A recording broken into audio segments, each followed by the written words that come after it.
లార్డ్స్లో భారత్ చారిత్రక విజయం సాధించింది. మహిళల టెస్ట్ ఫార్మాట్లో జరిగిన తొలి మ్యాచ్లో ఇంగ్లాండ్ను మట్టి కరిపించింది. ఏకంగా 270 పరుగుల తేడాతో చిత్తుగా ఓడించింది. తద్వారా లార్డ్స్లో టెస్ట్ మ్యాచ్ గెలిచిన తొలి మహిళా జట్టుగా హర్మన్ సేన చరిత్రకెక్కింది. లార్డ్స్ మైదానంలో ఇంగ్లాండ్, భారత్ మహిళా జట్ల మధ్య శుక్రవారం టెస్ట్ మ్యాచ్ మొదలైంది. టాస్ గెలిచిన ఇంగ్లాండ్ తొలుత బౌలింగ్ ఎంచుకుంది.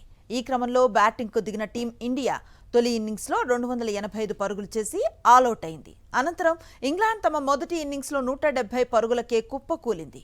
తొలి ఇన్నింగ్స్లో 115 పరుగుల ఆధిక్యాన్ని కలుపుకొని రెండో ఇన్నింగ్స్ మొదలుపెట్టిన భారత్ 7 వికెట్ల నష్టానికి 341 పరుగులు చేసింది. Wicket keeper batter Yastika Bhatia 113 పరుగులతో సత్తా చాటింది. తద్వారా టీమిండియా ఇంగ్లాండ్ ముందు 457 పరుగుల భారీ లక్ష్యాన్ని ఉంచగలిగింది. ఆదివారం ఆట ముగిసేసరికి 6 వికెట్ల నష్టానికి ఇంగ్లాండ్ కేవలం 130 పరుగులు చేసింది. ఇవాళ మరో 56 పరుగులు జత చేసి ఆలౌట్ అయింది. దీంతో భారత్ 270 పరుగుల భారీ తేడాతో జయభేరిని మోగించింది.